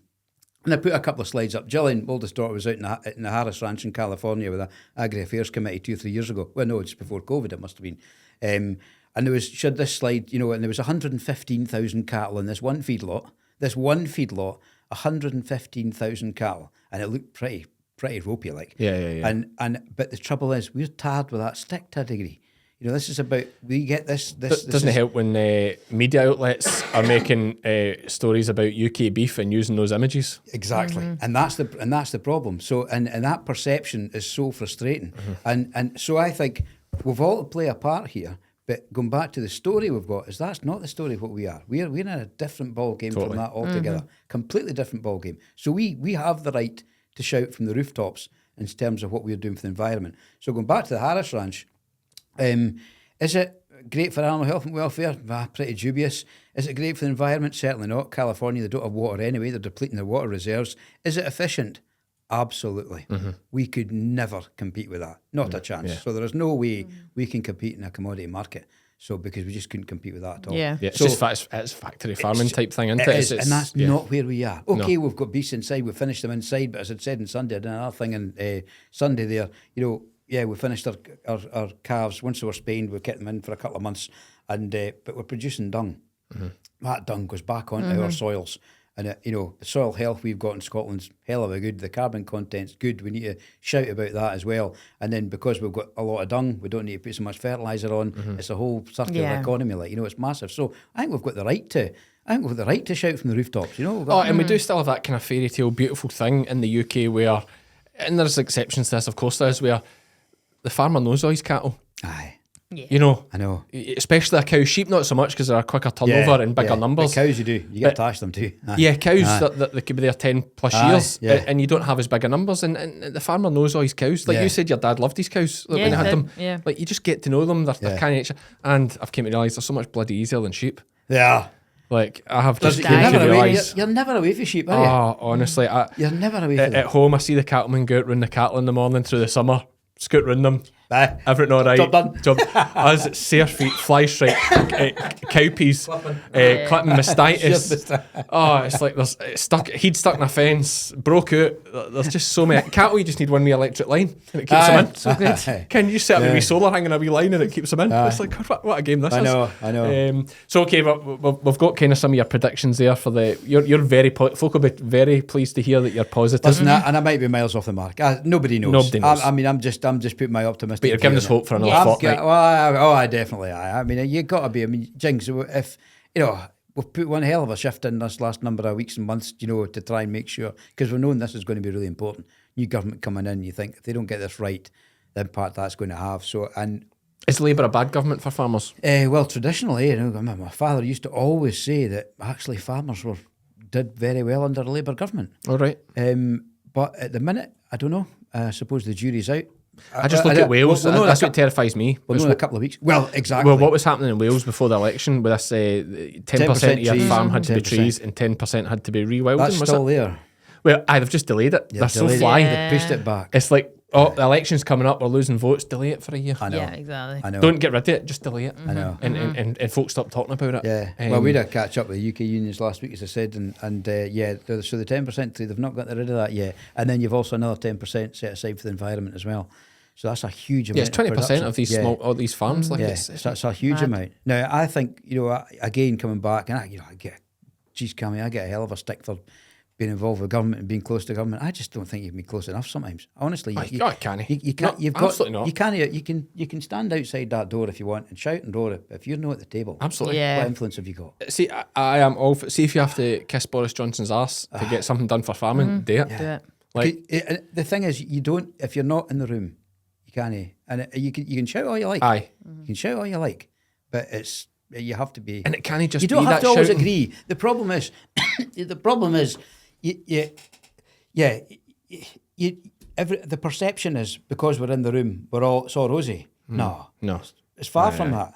But you're not disrespectful either. No. So 'cause That gets it's- you nowhere. It gets you nowhere because they just say, well, it might get you in the door the first time and you make a lot of noise, but then the door's shut and then that's all right. Somebody else will sit here and make the decisions. Yeah. So it's so that's and we won't always get what we're after, but unless you get the opportunity to explain. Yeah, and folk will appreciate if you go in with a bit of sense and compromise is the big thing. Everyone has to compromise, and that's part of the thing with these ministers. And again, back to this politics and edge book, it is all because the prisons want 10 billion to build new prisons and do this, but defence wants 50 billion to do this, and rural affairs, agriculture needs this amount, and they can't all have what they want. No. So it have to be like, well, listen, you need to get less because he needs a bit more, and vice versa. Yeah. So they're all trying to be the champion of, like Rory Stewart talks about it quite well. To be fair, he wants to build new prisons and be the hero, Yeah.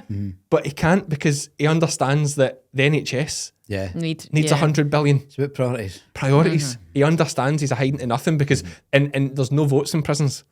Because you build new prisons, the public don't go, oh great, they've got a nice new facility. I know. You put an article saying prisoners are crowded and there's no sympathy. Nobody's like, oh, poor prisoners. No, No, you're I right. know. So he's But on a then you hiding hear to about nothing. somebody having to wait however long for an operation, or That's what gets people. Yeah. That's where the votes are. Yeah, that's exactly. So right. I understand why it's all compromise and farming's not many votes in farming, but come back round to it. Yeah, that's a thing. Yeah. But just to touch on the NFU thing, it's obviously, is it next week?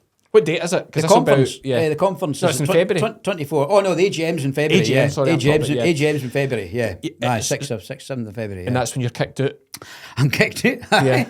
Yeah. Is it already? Is there only one? Who's standing for it? There'll be the names aren't forward yet. It looks like the 2 VPs are going to stand. Okay. But obviously it's open because you just need one person to propose you, one person to second you. So it doesn't always. Generally speaking, it's one of the VPs that will get in. It's a brutal process. Like it's just because it's depending how many's in. Same with the VPs. So depending if there's 4 people stand for VP. There's a round of voting and the bottom votes drops off first. It's all public. It's done it, and then you vote again. Oh, it's like the Tory leadership race. So it's a brutal process. Like we saw what shambles that is. I know they've made an ass of that. My God. Labour just must be like. Nobody saw that vote last. Just you think why? James Kivley dropping it. Like I think everybody. Well, the people voting just assumed he was going to win. Aye, so that it was almost as I mean, I don't know. Again, you don't know. Absolutely, that is what happened. It's almost as if it was tactical voting went wrong because they thought, well, he's you think, my God. It was. They thought we'll get rid of this other candidate because he's definitely getting the votes. And they both did that. So Labour just must be like, oh, you dancing. Is there not a space there for here's another thing I think of in the future, and it might come to this, I know some countries are doing it, is there not a place for a political party with a real farming backbone to it? I believe it's the Netherlands have one that they're winning seats now. You're talking about RASP. Is that the group in it? No, it was one I thought about a while ago. What does RASP stand for? Rural and Agricultural Solutions Party. Aye, so farmers have just got to fix things, you see. RASP. Does that have the ring to it? I wondered what could you call it. I don't know. I mean, I've been thinking of names for it because food security is too niche. Food security, it's like that. But if you've got a problem in farming, do you go to something? No, you fix it, don't you? So if there's a problem, if we'd I don't know, if there's a problem with the councils doing roads or something, well, you wouldn't have a big discussion about it. You just go and get it sorted, Yeah. So you just sort it, I just think, I mean, the trouble is then the downside of it is the ability to then go and lobby every party to get them all on your side. It's a challenge because you're on your own. There's two ways. If you started a party, so if you started a party, and it would be all right. But you wonder how then you can, because then you're actually within the political sphere.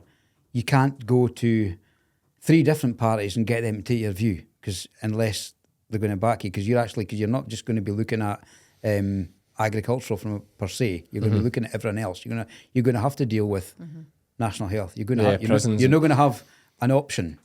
Yeah. Whereas there's a case at the minute where, but I get that. So they did that. Yeah, Netherlands did a look at that. They did look at that. When you look at what's happened though, has it got farm to fork strategy still on the sort of plate, and the things have been delayed? You're saying about what's happened in Wales. There's still issues in the Netherlands where farmers are still getting forced to sell their farms because of some of the issues with. I see that dairy's a big target there, isn't it? Dairy's a massive target there, and there's issues, and again it's really, really frustrating.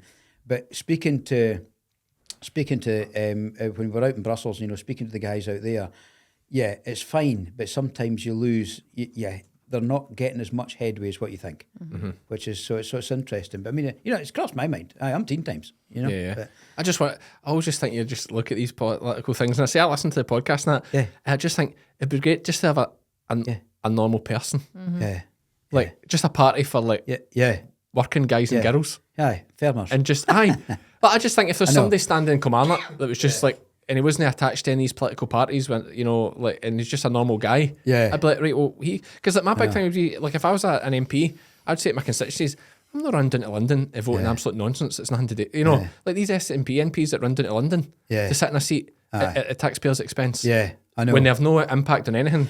I'd be like, I think it'd make a better point if they just didn't go. Yeah, leave that bit empty. Yeah, I know. I suppose the only issue we have there is that because we're so dependent on what's coming out of Westminster, we need, whether for the whole block grant that comes up here, that's coming from. So we and again, we need to get that voice. Yeah, I mean, you're talking about people that are just normal people. Brian Whittle, Tory MSP. I think he's a great guy. You know, he's Olympian. You know, Oh, he ran with Steve Ovett. You know, he still keeps in touch with all these guys. He's an air really Seaforth. genuine guy. And see He when ran he's for Air see when Seaforth. he's on public procurement stuff like that. Fantastic. You know, he's such a, he really backs that. That's what I'm saying. Oh, he's pro farmers. Oh, he's absolutely. he's So pro-farmers, that's what I Brian. mean about. Yeah. Parties didn't worry me so much. It's about the individuals because yeah. that's why I want to put them all through the shedder. You know, Yeah, Brian, okay, yeah. Brian moving that good pen with some of the other ones. You know what I mean? So it's just, you know, it's. Shit, compliment to you there, Brian. Sorry, I shouldn't be doing that, should I? No, but You're getting no, kept for breeding stuff. Good on you. but no, but the reality is there is cross-party. There's people that understand what it's about. Yeah. They get it. Yeah. But there's plenty in all the parties that don't. Yeah. It's, Most foragers don't supply sheep and cattle with enough cobalt, copper, iodine and selenium, critical to digestion, immunity, reproduction and growth. When it comes to supplementation, there's a danger of under or oversupply. But when bolusing with Animax Tracesure, you can be sure every animal has enough for up to 6 months in one single application. Animax, giving what it takes. Well, we have got a quiz to do. We forgot to do it last week, so we're going to quiz you. You've got the Hoof GP just to beat, so you'll be fine for that, I'm sure. Although it looks I'm like no good at 10. quizzes. I know it looks, although I've seen the questions, they are randomly generated, and there's one that is right, and you think we set it up for you, so you're definitely getting at least one right. But future of farming in the UK then? upbeat, positive. Yep. Scotland particularly. Okay, so I'm gonna be, I'm not, my politics I keep to myself, but from a Scottish perspective, I think we're in a strong position, but also from a UK perspective, I think too. I mean, I always, to be honest, I always talk about Scotland and the UK, because I think we're pretty close. You know, we're what affects them affects us. Ourselves and Wales, Northern Ireland, fantastic relationship as well. Which is great, and You'll never see me not upbeat, to be honest. It's a struggle, but it's coming about, it's selling what we've got. It's just being that, being proactive, being upbeat about it. And as I say, we've got every right to be. Every right to be. Yeah. I think, maybe, I feel like maybe it's just the people I associate with, but like farmers are generally quite upbeat most of the time. I mean, when things are going wrong, they're every right to be. Dairy just now is a serious issue. Yeah. Like, why can't, I know, I'll keep going on here, but why can't dairy go in the route like eggs is going? Eggs is now really strong. Yeah. Because they've had a check, they've had a kick up the arse, and they've and sorted I out think the milk pricing. is just beginning, actually, it is turning again. But 1 minute it was high, then they crush it again. And then why has it got to be like that? I know, but then look, so the beef price is where it is just now. Supply and demand's the biggest market driver. That'll never change. That's always going to be. And I kind of, I'm not saying I got into trouble, but when I was vice president and I covered the dairy for a while, and still correct to a degree, but and I'm not being critical, far from it. But the milk one, the margins have always been tight. Margins are really tight in dairy, and when the margins are so tight, there always seems to be this drive, because they are so tight, we need to produce more, and if the milk price does rise slightly, that's great. So we need to produce more. I should put more cows on, and then that puts the price down. And there's never. Now I'll get criticised for this, I know, but I've done it before. No, that makes sense. But there's never ever the scenario to say, well, actually, it might be a good idea if we all just produced a little bit less and take a leaf out of like what Norway does, because they, the government actually sit down. They almost have still a quota. It's a supply chain management issue in Norway still, and it's. I remember Robert Chapman from Family Eggs saying.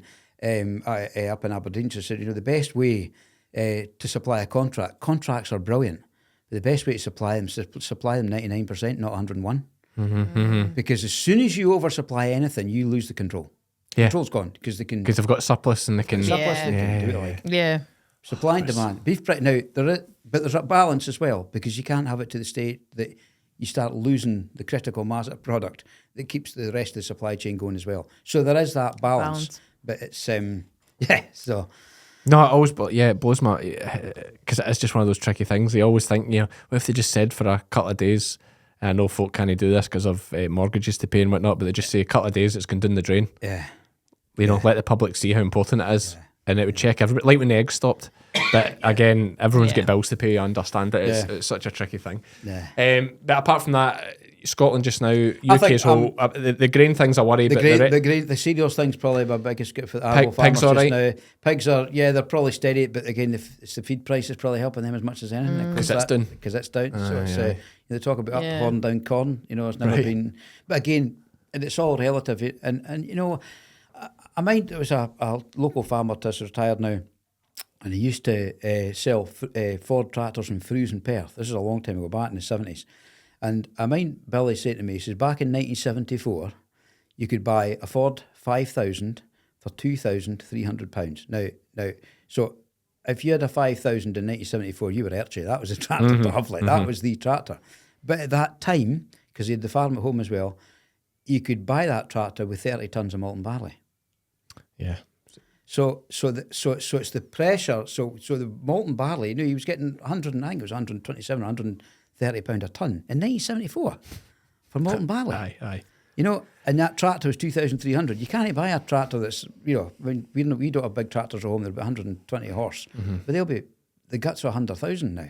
You know, you need over 600 tons of malt and barley to buy that tractor now. Aye. You know, that goes back to like the house thing. Like, you know, everyone goes on about how kids have, you know, young folk have never had it as easy, but actually, when you look at the financials, it's never been as hard. No, I you know. know, like I think it was 2.5 times an annual salary was the price of a house back in the 70s, 80s, whereas now it's like 6 times the annual salary to buy a house, and but inefficiency is a thing too, because these things are probably produced cheaper, are they not? Yeah. Well, that's true. The margin, I mean, not the numbers are all bigger everywhere, but the margin. Yeah. Well, I don't know when you speak to the companies, and I think this is the other issue that we tend to get forgot. What's agriculture doing for climate? So you go back to, and I got figures from Case UK back about 3-4 years ago. If you bought a tractor, so say you bought a 956, if you bought a tractor in 1990, you'd need to actually buy over 200 tractors now of the same size to produce the same emissions as that one tractor did in 1990. Because of all the, you know... Because of how efficient it is. So we're now 200 tier 5, Wow. over 200, so about 240. These are figures I got from Case. It's incredible. Now, so people say, what are we doing for this? Now, so the manufacturers have done something to do with that, but ultimately, we're paying For that for development. that research and development. Yeah, It's happening. because The price of tractors. I did see. I think it was an American podcast. Farmers were talking about actually there's probably a really good market for a basic bloody tractor. Aye. Yeah. Because the other thing it's killing the farms over the cost of machinery. Yeah. And they're talking Yeah. about how it's went up, and it's like there's probably a Don't market. need For, it. I You just buy a give me 956 now. give me a abroad, steering wheel. But you wouldn't be Yeah. allowed to buy it because Emissions, but even if they tweaked that and took a lot of the sciencey stuff out of it, and they went Yeah. back, and Basic. they went back to like, and maybe the GPS isn't Just big money, I analog. don't know. Aye, just you actually have to do things yourself, and you actually have to steer. You know, see this bit here, you have to hold on to it. Like, I mean, you can still watch your Netflix, but you need to flick back and forth as you go. You know, I thought he made a good point. Yeah. There's probably a real market. yeah, It's like me when all right, I can't get a new pickup now, but at some point I'm gonna have to bite the bullet and get a new pickup. But I want one with plastic rims. Steel wheels. Yeah. All right, I like having my air conditioning. I need Yeah, that, yeah. but like just basic as Yeah. hell inside. And you'll hardly get one. But you can't. No. Like it's so hard to find that I spec know. unless it's the military, but doing a 1,000 Aye. car order and they can Yeah. get it. Like you can't get that spec. No. It's unreal. So there's probably a market for that. Yeah. Now we have got this quiz to. Is there anything else you want to throw in before we? I have no idea. No. No, anything else you particularly want? No, to, just no. As I say, upbeat. We've got. Has there ever been a hill farmer as the president of? Are you a hill? Would you class yourselves? Yeah, a hill yeah. farmer? We farms at 800 feet, and we go to 2,500 feet. So Yeah, you qualify. What has there ever been a hill farmer that's been president of NFU? yeah, John Cameron. Right, okay. John was the biggest sheep farmer in Europe for one time. in the Is that 70s. right? He was the biggest sheep farmer in Europe when he was president of NFU Scotland. Bit different from me. Yeah. And I still speak to him now and again. What a character, what a man, an yeah. incredible man. Maybe a good Absolutely. podcast. He would be absolutely fantastic to get on. Some stories, aye, absolutely. Yeah. So right, well, let me get this quiz. Yeah. Okay, so we are on to the quiz section of the show. We forgot to do it last week. Sorry to Sam and Ollie for that. It's a new thing for us. We're still learning. So we have Graham Parker to beat. We need 10 to beat Graham. Okay. Not an easy task. Sounds like a low No. number, but actually it's not an easy task. We're going to have the timer here. It'll be on the screen for you guys watching on YouTube. I'll put it here so Martin can see it this time. I think that's better. Let me think. Is there anything else I need to know? No, it's 2 minutes on the clock. 2 minutes. As many as you can get right in 2 minutes. If he gets it wrong, you read out the right answer. Yes. As we go, you can pass any question, and Iona will just read out the right answer, move to the next question, and if you're almost there, you'll finish I will finish. as well. So if she started a question, kind of like which was that? They'd finish that University Challenge or something. yeah. Mastermind. Master, I Is started, it? so I finished. That's beep, it. beep, beep, beep. That's it Yeah. exactly. Okay, so 3, 2, 1, go. Which British band released the album Different Class in 1995? Pass. Pulp. What is the name for a female fox? Vixen. Yes. How old was Bruce Lee when he died? 32, 42 or 52? 42. 32. In Britain, the Department for the Environment, Food and Rural Affairs is better known by which acronym? DEFRA. Yes. How many states are there in the United States of America? 52. No, 50. What? Douglas is the capital of which self-governing crown dependency in the Irish Sea? Oh, pass. Isle of Man. Which Jesus. English comic actor did Charlie Chaplin call his favourite clown?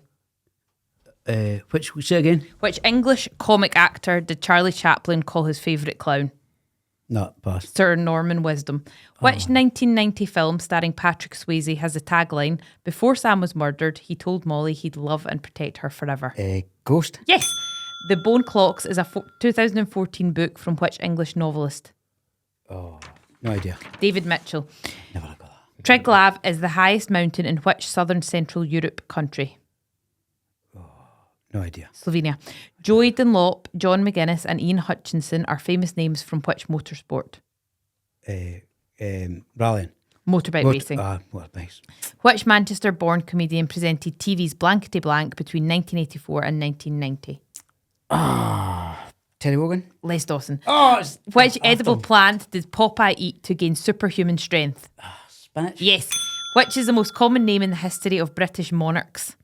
Queen Elizabeth. Oh, Edward. Actress Salma seriously? Hayek was born in which country? Sam who? Salma Hayek. France. Mexico.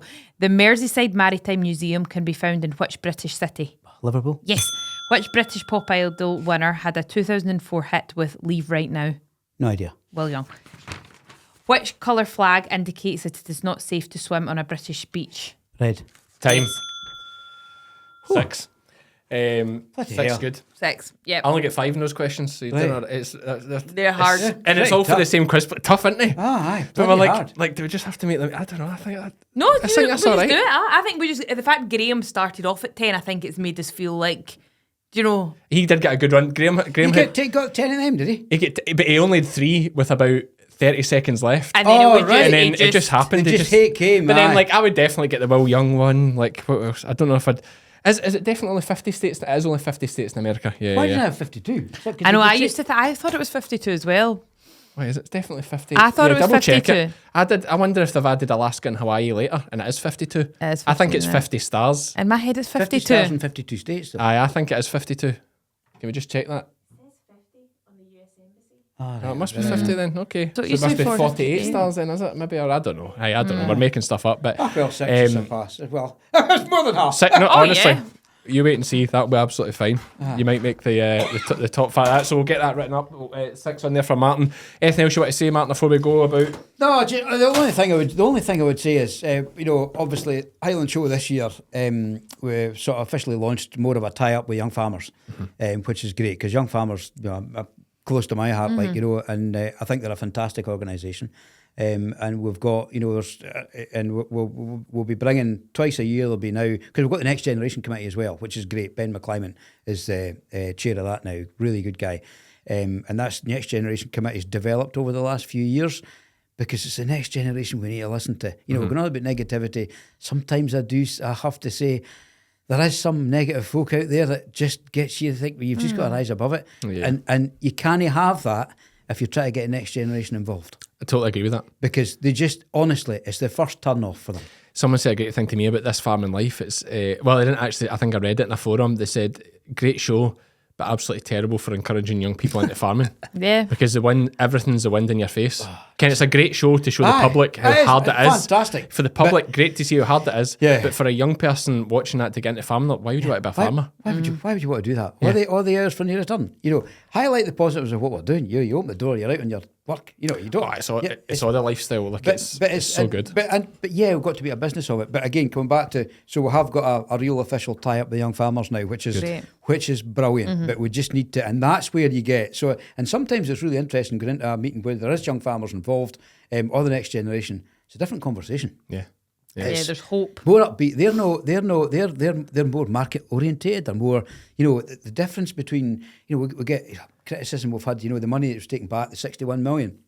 I said to somebody there last week, from 4 years ago, we're not a big farm. We've got to 700 ewes, about 60 cows. So kind of Good. Solid. Yep. traditional kind of family upland unit, hill unit.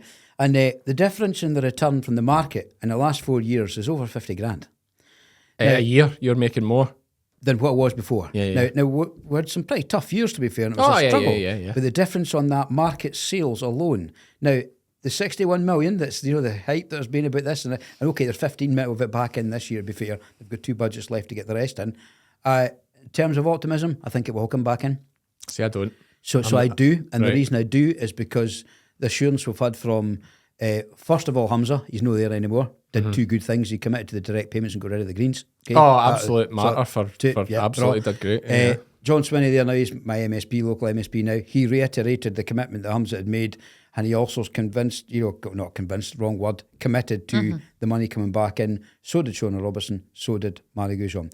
So the fact there's 15 million already back in, there's just 46 to come now over 2 budgets. My point is, though, what is most important to get right and keep right? That 50 grand, okay, now I'm saying I think we're about an average size farm. We're not a big farm at all, but we're not a crofter either. We're in about the middle. If you divide 61 million, this is not the 46, you divide 61 million by 17,500 agricultural businesses, it comes to 3.5 grand. What's the most important bit to get right? You could die in a ditch, and we will do, to get that money back, or do you try and keep that market values where they are? And that's why the focus on the retailers, right across the whole supply chain, you make sure that bit's right and we'll keep delivering. Yeah. But if you don't, then so I would, don't get me wrong, the 3.5 grand is vitally important. But that 50 grand is going to make a far bigger difference to the business. Oh, absolutely. Well, you ask a farmer, back, even when I started, you were getting about, 80 quid for a fat lamb. Yeah. Not that long ago, 9 years ago, whatever. If you asked a farmer, what would you rather have? Would you rather have 80 quid for the fat lamb and this money, this increase or this other subsidy guaranteed, or 140 quid for your lambs? You know what you'd have? Exactly. We're kind of fortunate now with a wee bit of both. We'll have a wee bit of both, which is, and long may it continue. The reason I don't think we'll get the money back, and here's me again this is me being too negative. You're looking at May 26th. But the subs don't affect me, so I don't mind speculating on them. Yeah. Is that I think they'll tell you you're getting it back. Yeah. So the easy way to do it is, right, it's 50 million every year for agriculture. Right? Things are tough. Next year, the budget's going to have to be cut to 40. But we owe you money, so add another 10 in, so you'll get 50. And actually, you're just getting the 50 you're getting anyway. So they can't. But they tell you they're giving 10 of that back. Yeah, so they can't do that. And the reason this bit's to come back is because that was technically ring fence money. Now, how can't they do that? It's the government. They can do what they like. Yeah, no, they can't. So this is because it's ring fence from Westminster. So actually, technically speaking, the ring fence money's been spent. Okay, 620 million comes to the rural portfolio. Technically, so as far as Westminster are concerned, because they keep a real close eye on this, because that's ring fenced and it's not Barnetized, which is another issue we need to be careful that doesn't happen with the new Labour government, because it's not a Barnett formula for agriculture. Because because if we were Barnetized, we'd only get about 9% of the UK budget. We're actually getting 17.5%. Okay. So that would be a disaster for Scotland. But because it's ring fenced, that has to be spent. I think the total rural portfolio that comes up is about 1.1 billion, but of that comes in direct in agriculture, the ring fence part, 620 million. That's all been spent. But when you look at through SRDP, the Pillar 1, traditional Pillar 1, Pillar 2 payments, part of it was co-financed by Scottish Government. So if they have spent the 620 million, but the ring fence part was the additional money that the Scottish Government contributed to, like LFAS, SRDP, all these kind of things that's there in the Pillar 2 element, that has to still come back in from the Scottish Government's point of view. So in terms of being positive, I think you've been too negative there, Cammy. Okay. No, listen, you've won me over. You've explained it well and you've won me over. I think it'll come back in. Yeah. I hear you, and if you tell me it's come back in, I believe you. The same way that you've told us there'll be no inheritance tax changes. Yep. You heard it here first. Listen, you tell me. I'm going to get a shot for that. All hail our mighty leader. If he says it, it's gospel. Martin, thanks very much for coming in. It's been absolutely fantastic, and really I've learned a lot. It's always great, and your positivity is a big thing. And I'm not saying the next man coming in won't be positive, but probably not as positive, and I think it'll be missed. So good on you. Thanks for all the work you've done. Thanks a lot, Cammy. Cheers. And we're back. thanks again to Martin for coming in. Lots of interesting things. But before, I know you're desperate to tell, so give a shout out to this sheep first before we get into some Well, of the the subjects. sheep is Iona. Of course. Shown by Eden Hepburn. Eden, isn't that a lovely name? That is a Eden, lovely name. Eden, from North House Farm. Eden. Eden. That is a nice name. Isn't it? I Yeah, really absolutely. like that name. So shout out to Eden. Thanks very much for making Iona's day. See how much it means to her. That's lovely. Could have called it Cammy, but Cammy is a gender neutral name also. I know, I like Cameron for a girl as well. I think that's a nice name for a girl. Cameron Diaz, Yeah. the most famous one, of course. Yep. Tell us about Martin. What do you think? Good. Lots of information. I feel like I'm excited to listen to it back to maybe. I think it's funny. I know you can't get it all in the first take. No. I think great the bit he said about the inheritance tax because, like I joked, it's like everybody like, oh, Martin said it might be okay. Yeah. Good chance it won't be, but I hope it is. I hope he's right. Yeah. I hope he's right. I mean, it is going to cause carnage for the family farm, and that's, I mean, to me, that's the beauty of this country. The farming in this country is a family farm. Yeah. You know, that I think it just makes it so special over virtually everywhere else. America as well is a lot of fun, but all you see all the time when I look at a couple of podcasts and social media accounts from America, and it's just less and less family farms because of changes in policy and government costs, all these big things that come in. So yeah, well, we need to be efficient, but also it's a special thing we have. So no, thanks to Martin. It's a good old drive for him to come down here. And he has Mr. Positive. Yes. Good attitude. He's good, and it's like I said, it's hard in his role to be positive because sometimes if you're being positive, folk think you're not being serious enough or caring enough. But I don't think there's any question about how much he cares. Oh God, no. No, you can feel it. And he is all for us. Like he's absolutely all for us. So good. I'm actually a member of the NFU. Good.